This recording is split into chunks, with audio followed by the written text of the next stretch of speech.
But the important bit, no one is here, Nims. No, zero press is here. Yeah, yeah. No, but put that. But I also want him holding that. Yeah, we're live.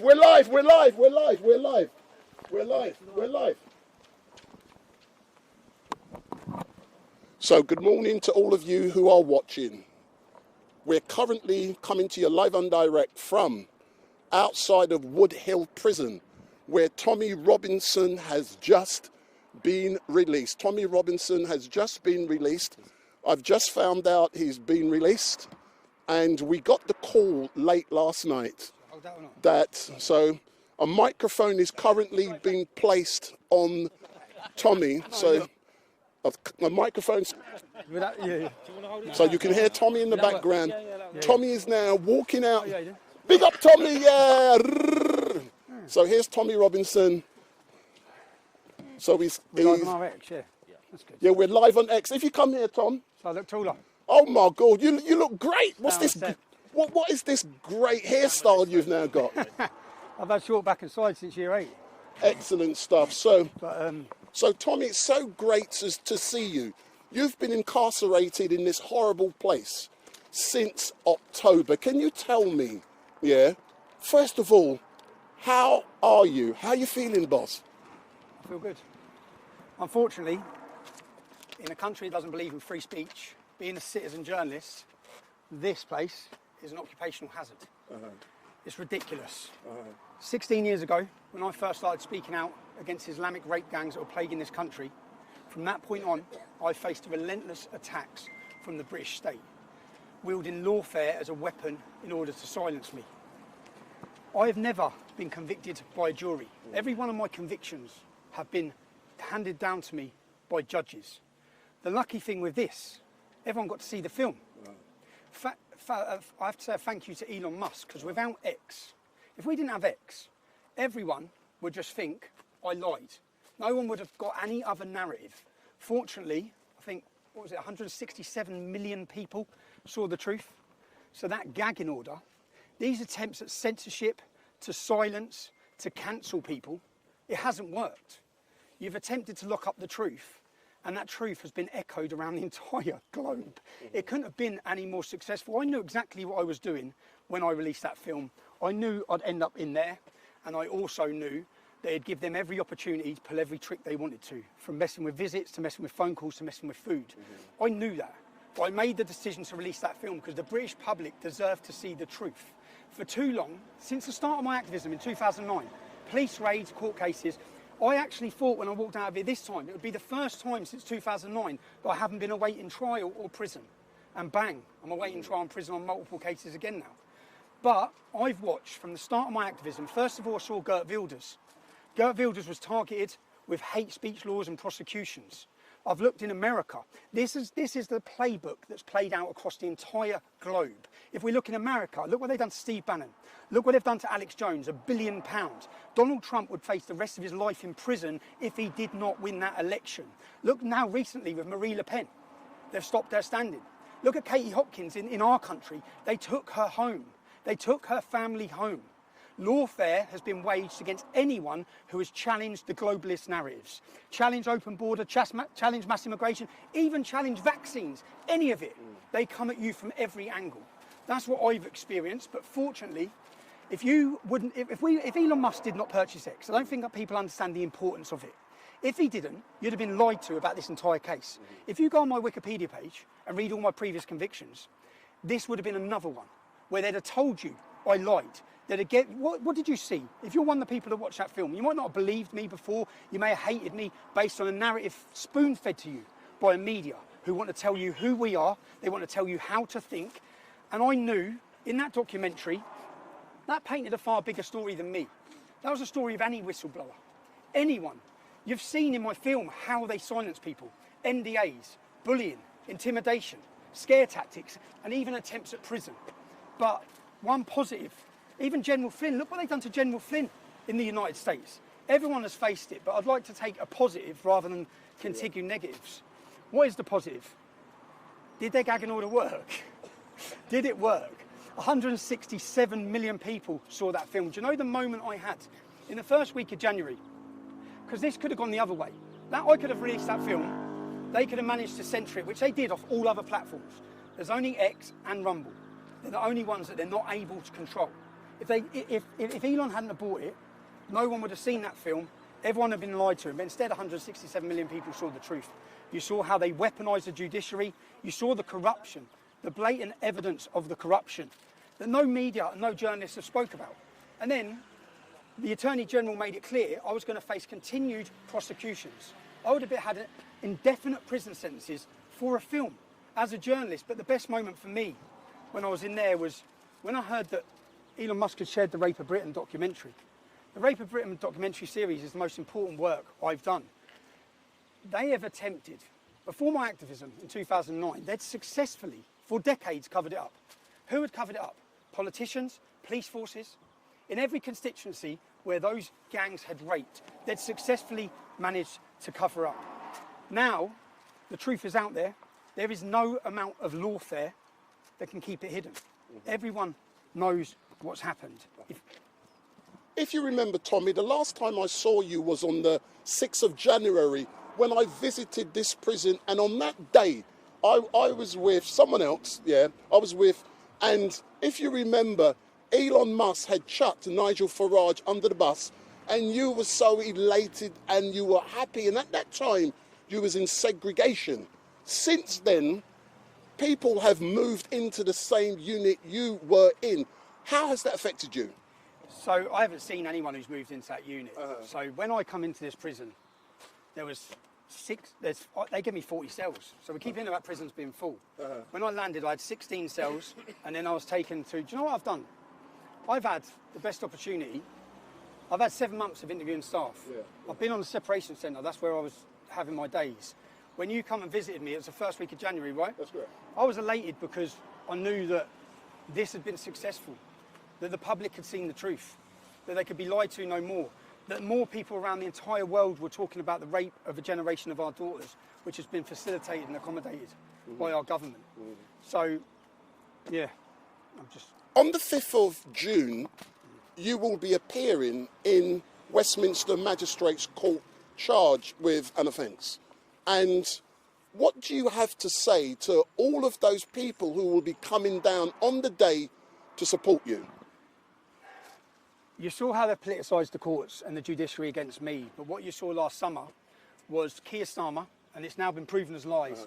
When the riot started, Keir Starmer came out and said it was the far right, it was the English Defence League. That's what the police and the government has said. Now, we now know, it's proven, there was no far right, there was no English Defence League. The English Defence League ended a decade before it.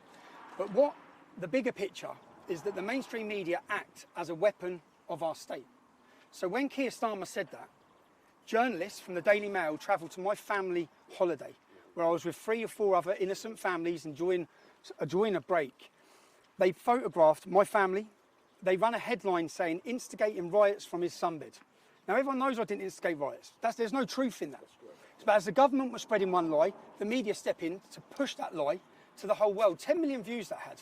When that article went out, they photographed my children. They photographed my ex-wife. My family have death threats and serious threats of harm against them. They gave the location of where they were. That's not journalism. It's harassment, it's persecution, and they put a target on my family's back.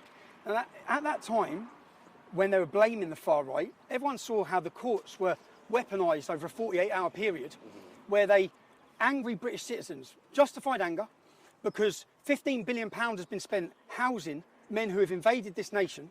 Many of them have left those hotels to rape, commit terrorism, sexually assault women. So the public are angry, the public are frustrated at what's happening in their country. They weaponised the courts. They locked up grandmas, granddads, mothers. These buildings are full of violent criminals. Lucy Connolly's not a violent criminal. Lucy Connolly made a statement. She was angry. She deleted it and apologised. She got 3 years. If you watch my film, you saw Antifa extremists come to my family's home, threaten to murder them. They don't get arrested. They politicised the courts. They politicised the judiciary. That was to scare you, to scare the public into it and to intimidate them into silence. That was the purpose. That was their goal. That's what their goal was.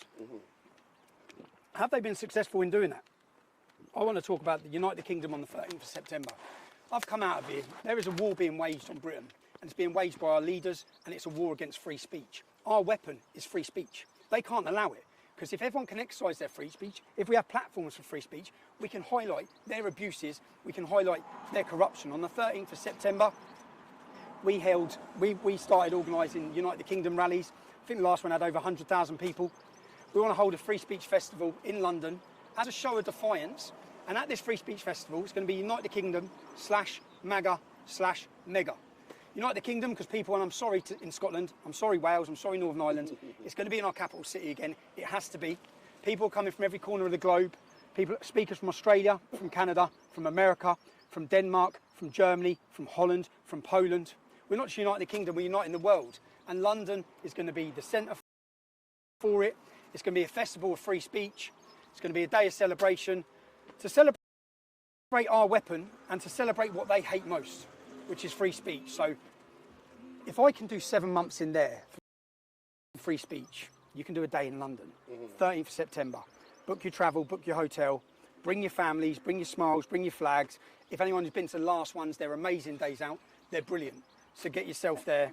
That's my message, is that... And my final question, and Tom... those journalists, where you on those journalists? That's right. They come, they follow my family, they put a target on their back, they dox their location. So then I challenge them. I just couldn't... All my tweets are there. I said, I'm going to come and find you and I'm going to question you. Yeah, I'm going to come. I said I'm going to come knock on your door. They wouldn't answer the phone. I'm going to come and knock on your door. So if you look, if you've followed my story in the last 18 months, just in the last 18 months, in the last 18 months, I went into London to attend an anti-Semitism rally, and I was targeted by the police as a journalist. I was violently attacked. I was pepper sprayed at point blank range. Then I was arrested. I was charged. For 6 months, I was banned from my capital city. It cost £40,000. We won the case. The judge found that everything they'd done was unlawful. No one gets punished on their side. I had 6 months not allowed into my capital city. I didn't get the £40,000 back. We didn't get any of the money back. We had that. Now, I've just had an 18-month prison sentence for making a documentary as a journalist. 18 months in prison. Counter-terrorism. Counter-terrorism detained me the day after a £100,000 celebration.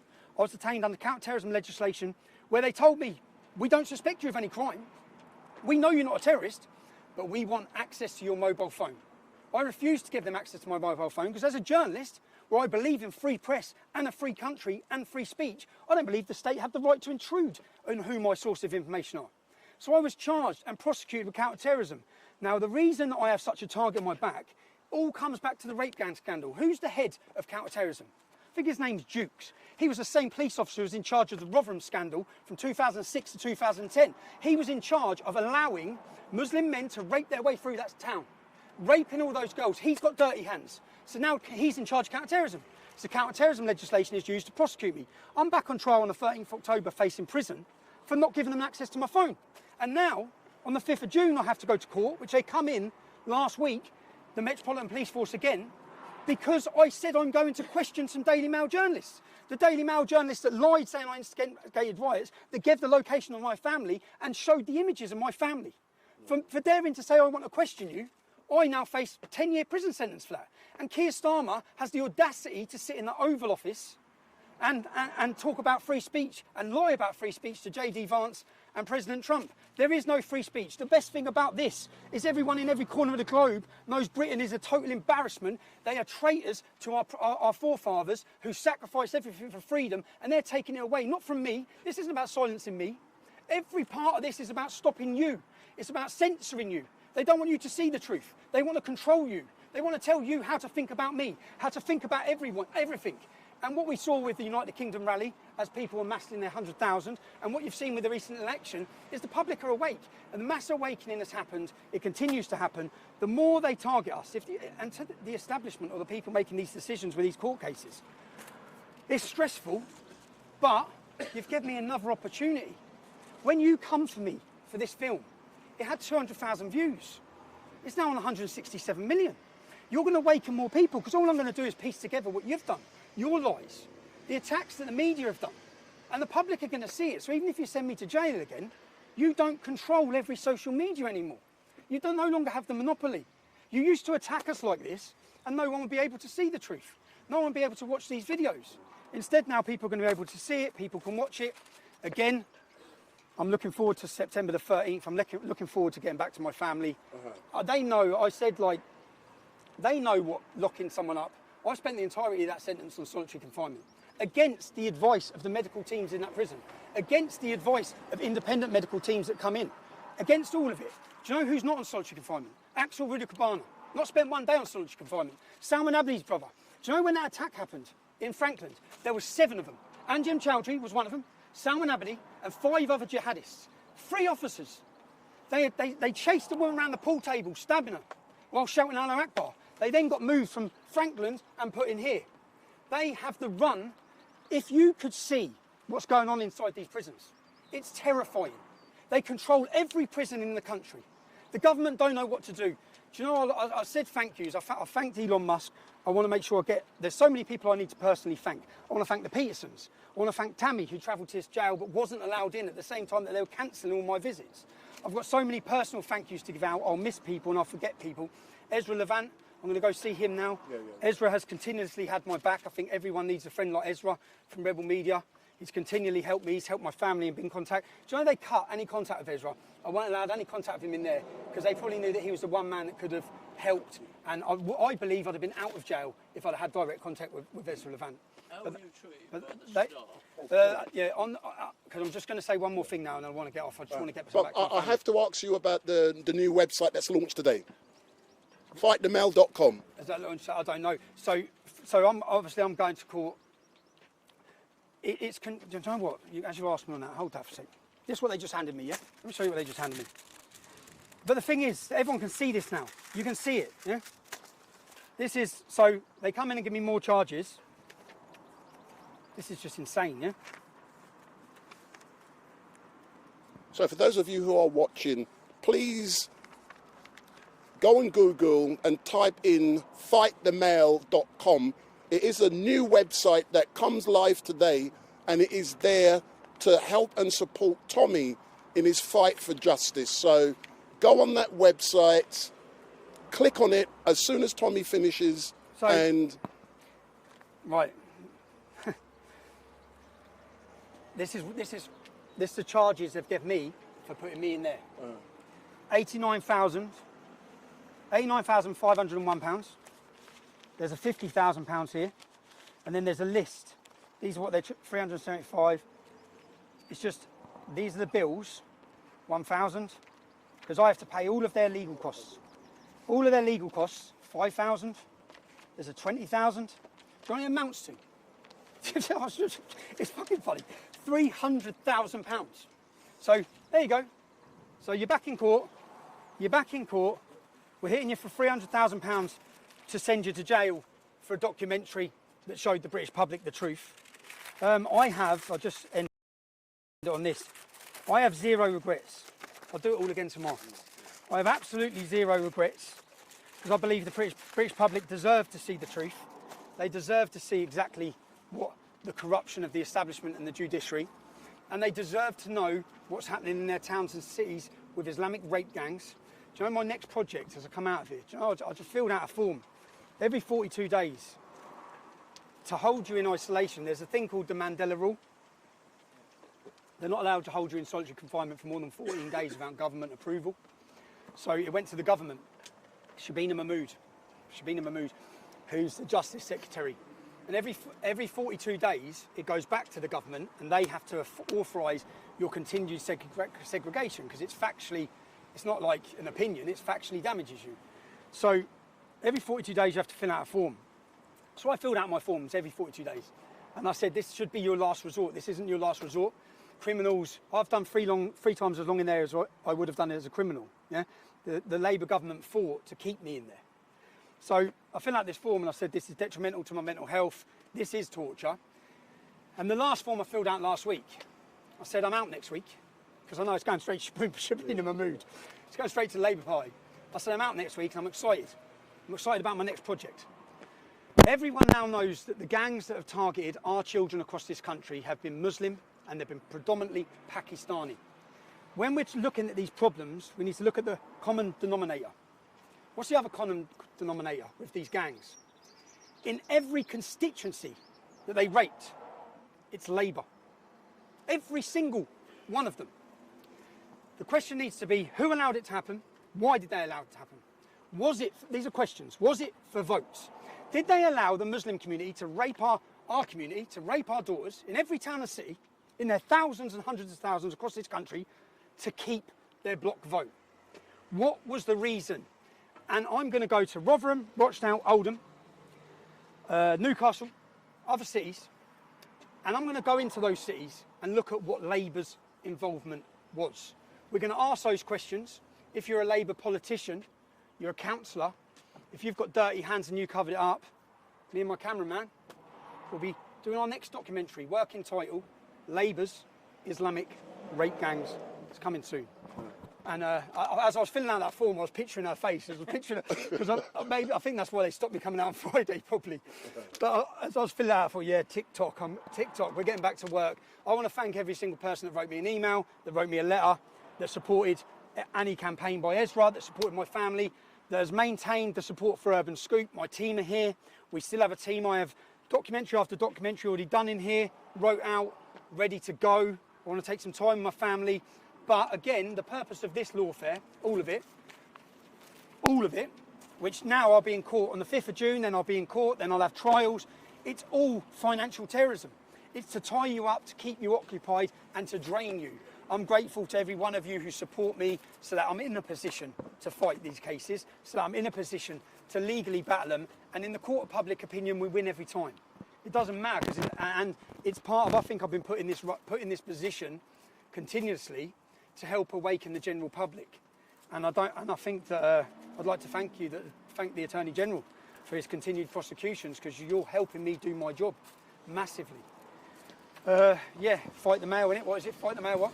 Fightthemail.com. Fightthemail.com. So we want everyone to go onto that website now and to support Tommy. So Tommy, all I can say is thank you very much for everything that you've done. The British public love you, but what they want you to do now, they're happy that you've come out fighting, but they want you now to go home, to relax with your family, and we look forward to a bigger, stronger Tommy Robinson, and we want to see a different shave under your chin, mate. My first stop is Turkish barbers. Don't believe you read about them.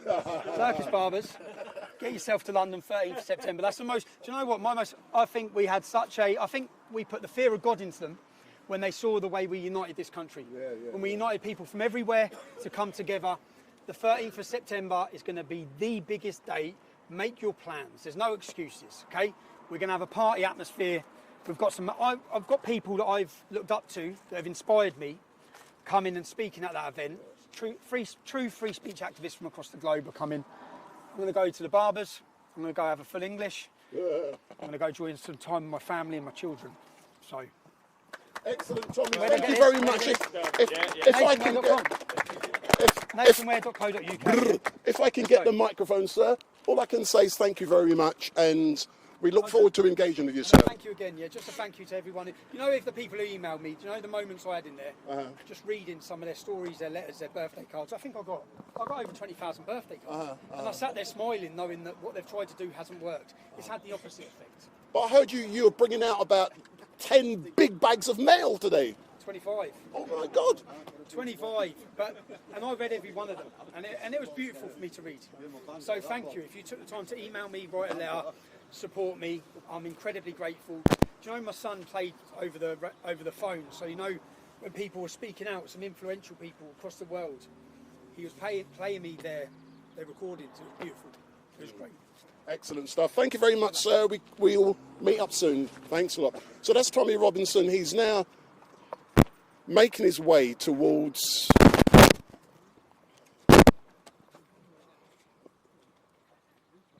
that's Tommy Robinson. He's free. He's just been released from Woodhill Prison, and my name is Wendell Daniel from Urban Scoop, and we are coming to you live and direct. But what is important here is that you've got a speech from Tommy, and you can see he's come out of this prison and he's in fighting spirit. He's not giving up, and I find he's a motivator, and I really do. And please, fightthemail.com. go on that website now and read all the information there and help and support Tommy. And like he said, he's got bills to pay and he's fighting for the public. And if you can help him out, please help him out. And on the 5th of June, Tommy will be appearing at the Westminster Magistrates Court, and he's been charged with harassment.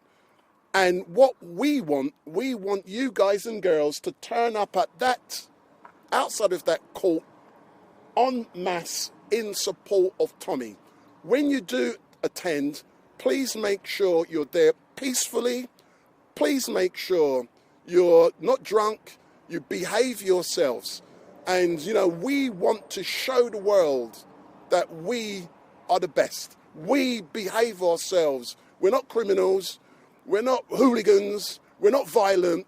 We come and we do what is best. So please, please, please go on fightthemail.com. Make sure you come to. Thanks a lot. See you later. Bye-bye. Yeah, big up.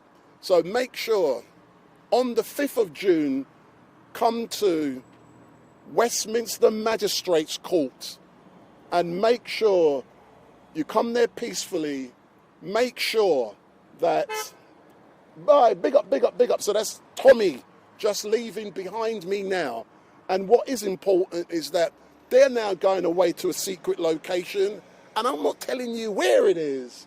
And they will be meeting up with other persons, and this whole, what is going on now, is being filmed. So everything that's happening today is being filmed, and there will be a documentary film coming out. So my name is Wendell Daniel from Urban Scoop, and we've just finished. You've missed it, Governor, you're too late. So Tommy Robinson has been released, he's gone, they're off to a secret location, and will I be there? Who knows? Big up. Thanks a lot.